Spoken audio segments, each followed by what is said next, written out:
In fact, it is in failure and defeat that dignity manifests its greatest power.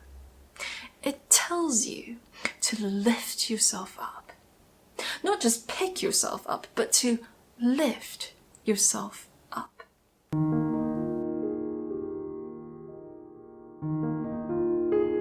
Hello, I'm V, and I'm a watercolour artist. But today, I'm going to talk about books. Even though I'm an artist, I consider reading an indispensable part of my artistic process, because when I create, I draw from everything within me, and I find that reading nourishes my imagination, my curiosity, and my sensitivity in a way that ends up enriching everything that I make.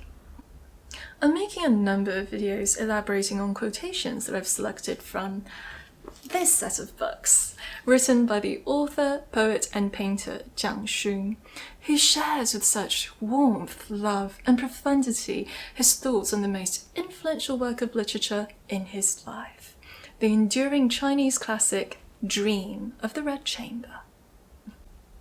I do introduce in much greater depth Jiang Xun, Dream of the Red Chamber, and this set of books in my previous video, so I do suggest that you watch that one first for context. I'll link it up here and in the description box below. If you happen to be all caught up, well then, let's bring out the quotation of interest. I'll put the original Chinese quotation over here, and I'll read my English translation of it from my notebook. Granny Liu's act of dusting dirt off her clothes gives me a sense of what it means to act with dignity. Regardless of her destitution and low status, in spite of the possibility she may face discrimination and disdain from others, she remains serious about maintaining her dignity. It is a sign of respect for life itself. You're probably wondering, who is Granny Liu? Why is she dusting herself? Who are these snobs that may find her disdainful? And what does dignity have to do with any of this? Granny Liu is a widowed country peasant who lives with her son-in-law, daughter, and 2 grandchildren. However, they are far from being a merry and harmonious household. Winter is coming. They have no money. The son-in-law has taken to drinking heavily and throwing fits of rage. Everyone is stressed, fearful, depressed, and Granny Liu can no longer tolerate the dire state of her home. The faintest glimmer of hope to pierce the seemingly impenetrable gloom is that the son-in-law has a tenuous connection to the aristocratic Jia family. So, with nothing to lose and a starving family to save, Granny Liu resolves to try her luck and travel to town for the slim chance that the Jia family would meet with her and spare her some money out of sympathy for her plight. I would like to hit pause on Granny Liu's story to consider what we would do if we were in her shoes, because the way that I've just presented her story makes it seem like, well, of course she has to take action. What other option is there? But if you think about the specifics of this trip, she is essentially grovelling for money from people who probably wouldn't even deem her worthy of being their servant.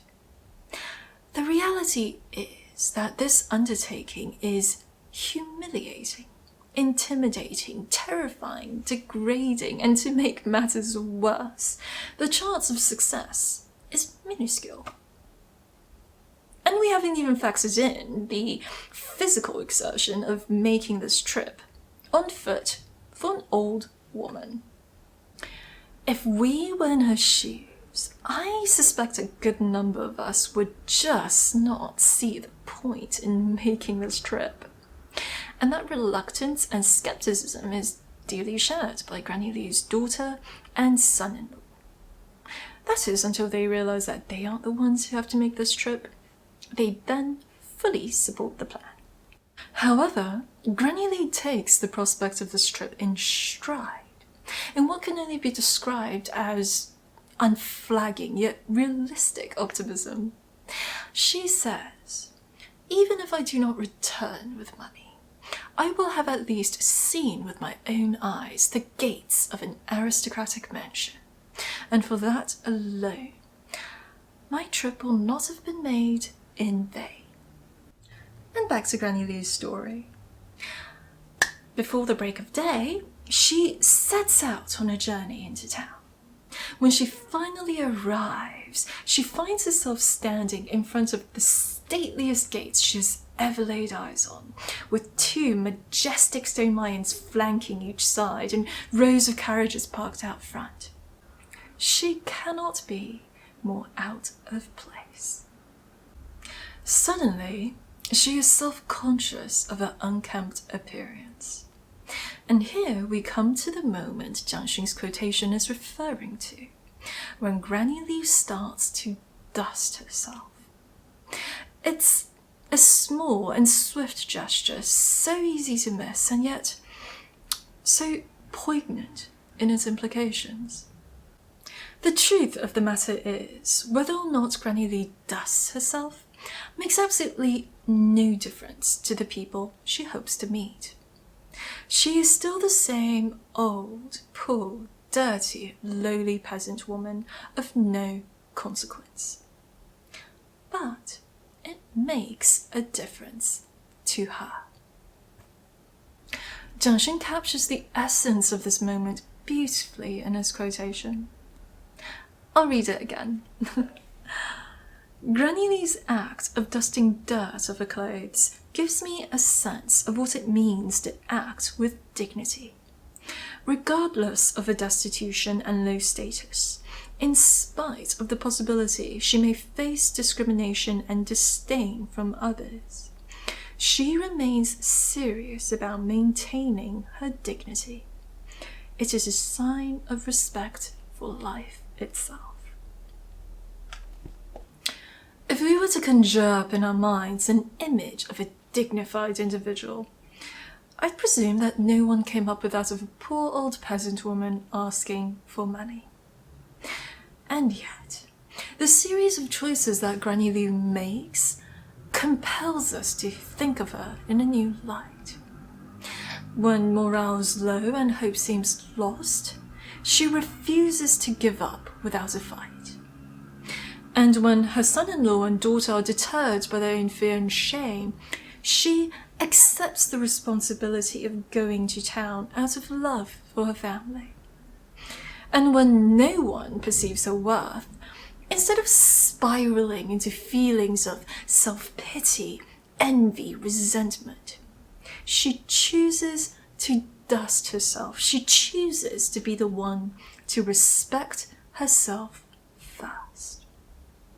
The combination of her choices amounts to something that looks and feels a lot like dignity. In that mix, there's courage, tenacity, presence of mind, vigor, and grit, to name a few. But I think the most salient qualities that lend her dignity are her self-knowledge, her fortitude, and her self-esteem. Even though dignity is sometimes defined as your intrinsic worth as a sentient being, for this discussion, I'm interested in dignity of character, a personal worth that you have to cultivate and prove with your actions, especially during tough times. I think people who are more prepared to take on adversity are those with a degree of self-knowledge. Self-knowledge requires that you learn about yourself with honesty, taking in both your strengths and your faults, and that in itself is no small feat. The more knowledgeable you are of yourself, the less you're controlled by your egoism. Egoism differs from egotism in that you don't necessarily feel superior to everyone else, but the obsessive preoccupation with yourself stays the same. You make endless comparisons between yourself and other people, while having no clue as to what system of measurement you are using or what it is you are even measuring. As a result, you live in constant anxiety over how you are perceived, how frequently you are noticed, and how well you are liked. Whereas egoism causes an inflated sense of self that fills up most of your vision, self-knowledge helps you zoom out and see yourself within a broader context and in relation to others, so that you are not an isolated and bloated entity, but a unit in an intricate web of connections. Therefore, when met with a challenge, you do not feel so personally attacked, nor are you readily undone by your feelings, but rather, you can more objectively assess the challenge and understand not only your place in it, but what you can do to be part of the solution. Fortitude as mental and emotional strength is key to making it through adversity. However, fortitude is not simply a dogged perseverance no matter what. Fortitude is a dogged perseverance against resignation. It is a staunch commitment to living. Too often, people rattle off a list of reasons why something cannot be overcome and call it realism. When in reality, problems make plain the limits of our comfort zone. You set it within the problem, you fold. You set it beyond the problem, and you have a chance of making it. Fortitude trains your mind to envision daring solutions and your heart to leap even when there's little faith. So when the giant boulders of adversity obstruct your way, you are not so fixated on the boulders themselves that you either cower in their shadows or try to uselessly push them over using brute strength. But like a river, your heart has the power to carve channels, and your mind the limberness to bend around boulders instead. Once you have turned the corner, you usually find that there was always a path in plain sight, just merely hidden from certain points of view. And as you keep bending around these boulders, solving for each twist and turn, moving from one challenge to the other, gradually you establish your self-esteem. You appreciate yourself, not out of delusional conceit, but because you have a firm grasp of who you are, what you've been through, and what you are capable of, based on a record of the number of times you've striven in earnest, be it to gratifying or disappointing ends. Those trials have rewarded you with a quiet confidence of one who sees clearly enough to not need to be seen, so that you neither swell with praise nor diminish with criticism. In deepening your self-knowledge, in exercising your fortitude, and in nurturing your self-esteem, even without aspiring for dignity, you will find that your character has acquired dignity. You know your worth, and you act in ways that are worthy. Knowing your worth levels the difference between your actual self and your idealized self. The less firm you are of your worth, the greater the discrepancy between these two selves, because when you feel poorly of yourself, you feel as if you are down here, which causes you to wish that you were someone up here, basking in some unspecified glory and greatness. Knowing your worth builds you from the ground up, and when you learn how to harness that worth, you simply intend on becoming a more evolved version of yourself. You no longer harbour the desire to be someone perfect, yet wholly divorced from who you actually are, thereby bringing your idealized self that's floating up here back to a place that's grounded in authenticity. So that is knowing your worth. But how do you act in ways that are worthy? I think there are two key components to this, and the first is that you work towards sustaining your own worth. Unlike fame and fortune, dignity isn't tied to a positive outcome, but to the trial itself, to how willingly and repeatedly you push yourself to grow. which is why you can still retain dignity despite failure and defeat. In fact, it is in failure and defeat that dignity manifests its greatest power. It tells you to lift yourself up. Not just pick yourself up, but to lift yourself up. Which leads to the second component of dignity, and that is to lift other people up too. It is impossible to be selfishly dignified, to advance myself at your expense. Because at the heart of dignity is mutual flourishing, an understanding that the honouring of your dignity is an affirmation of mine, and that collectively we can foster an environment where dignity prevails. Conversely, I think to act without dignity is to enjoy playing the victim. Now, I'm not talking about real victims who had their freedom and agency stripped away and then coerced into traumatizing situations. I'm talking about people who choose to play the victim in all their relationships, with their family, their friends, their partners, their colleagues. It's actually understandable why someone would want to make that choice. Because we all have an inherent yearning to be seen, heard, understood, encouraged and comforted. And as long as you can get a hold of a friendly ear, playing the victim is a quick and easy way for you to secure that attention and sympathy. More problematically, however, it is also a quick and easy way for you to rationalize your failures, your unhappiness, your misfortunes as the result of abuse from others.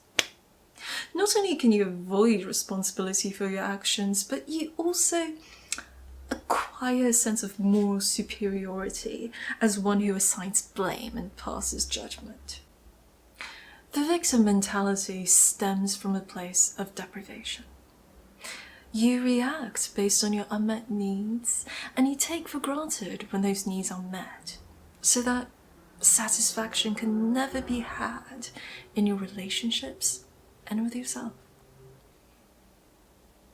In order for you to play the victim, everyone else has to be the villain, depriving you of what you are owed and deserve. As a result, you are constantly on the hunt for offence that others have supposedly inflicted on you. In time, people will find your company too unkind, unfair, and exhausting to keep. Truthfully, the victim mentality is narcissism in disguise. It sabotages your opportunities to develop dignity because you care more about self-grandeur than you do self-knowledge. Because you crave admiration too much to engage in challenges and risk failure. Because it is so much more convenient to feel entitled than to invest real effort to earn your worth. In essence, you pick false fights, yet evade the true quest for character. One day, you will no longer be playing the victim, for you will have become the victim of your own life. Stuck in chronic passivity, unpracticed in the skills to self-actualize, unable to maintain genuine relationships, and by a misery of your own design, denied the very fulfillment, happiness, and kinship that you truly desire deep down inside. And back to Granny Lear. So, what is the outcome of Granny Lear's visit? Well, it turns out that the stars aligned in the heavens for her that day. After dusting herself, Granny Lear plucks up the courage to approach a group of guards standing in front of the gates. The guards take one look at her and basically scoff. Sure, you know someone here in this mansion. Go wait in the corner over there. With no intention of granting her entry. And that would have been the end of a trip, had there not also been an older guard who intervened, saying, "Why would you fool an older woman like that?" Granny Liu asks to meet the wife of a steward, for whom her son-in-law did a favour a long time ago. Granny Liu's hope is that the steward's wife will now return the favour by acting as a liaison with the Jia family. The steward's wife shows up, and after racking her brain, she finally recognises Granny Liu. So she neither has the heart to turn Granny Liu away, nor resist the chance to show off how much her station in life has improved since they last crossed paths, and that she is not some random, trivial nobody servant, but in fact one who carries some clout. Enough that she is able to procure for Granny Liu a meeting with Lady Xifeng, the Jia family member in charge. Here comes Granny Liu's third stroke of luck. On this day, Lady Xifeng happens to be in a fine mood, which is uncommon given that managing a household of this scale and complexity is stressful business. So, despite a fair amount of waiting, uncertainty and awkwardness on Granny Liu's part, Lady Xifeng ends up granting Granny Liu 20 pieces of silver. Granny Liu is stunned, elated, full of gratitude, because that sum is enough to support a family, not just through the winter, but for the entire year. Before leaving the Jia family mansion, Granny Liu offers a piece of silver to the steward's wife. "To buy fruits for your children," she says. The steward's wife firmly declines, but once again, this is one of those small but telling moments, because Granny Liu could have held the view. "I went through hell to get this money. It's all mine. Every piece of silver is mine. In fact, now I want more." Granny Liu is fully aware that without the wife's help, she would have left with nothing. Even though what she has now is still relatively little, she already feels that she has enough to give. And I think Granny Liu demonstrates that to receive with gratitude acknowledges one's own worth, and to give with grace honours the worth of others. After Granny Liu returns to the country, she does not treat this money as cause to spend the year in idleness. She uses this money to start a small business which eventually pulls the family out of poverty. This is not the last time we see of Granny Liu in Dream of the Red Chamber. In fact, she returns to the Jia family mansion 2 more times. Here's a side note on what 20 pieces of silver means to two families of vastly different social standing. Whereas Granny Liu's family can live off that amount for a whole year, in a later chapter, the Jia family spends the same amount on an afternoon snack of crabs. Which is why, when Granny Liu is given the 20 pieces of silver, she is in such awe of the amount that she blurts out this comical response. "It is true that a dead camel is still larger than a horse, that a fine hair on your body is thicker than my waist." Comments and blunders like these can paint Granny Liu as nothing more than comic relief.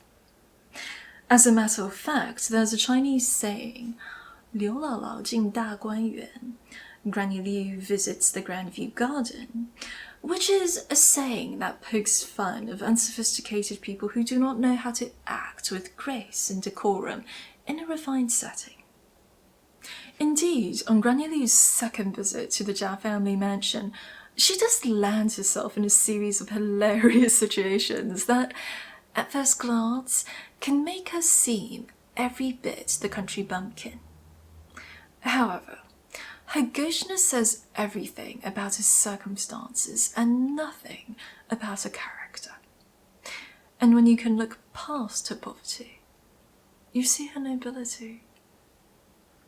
If you're like me and you haven't given much thought to dignity until this quotation, I'm curious to know if thinking about dignity now has changed your view on certain aspects in your life, such as the goals you set, the activities you pursue, the people you engage, the environment you inhabit, or the attitude you keep. Because I know that by keeping dignity in mind has definitely changed a few things for me. And for the better, I dare say. I know in my last video I promised to go over more than one quotation, but I think we can all agree that this is enough material for one video. So I will stop making promises in my videos from now on. Anyways, I hope you will join me next time when I talk about the principal character from Dream of the Red Chamber, Jia Baoyu, and what he has taught me about confidence. Thank you so much for watching. Until next time, bye!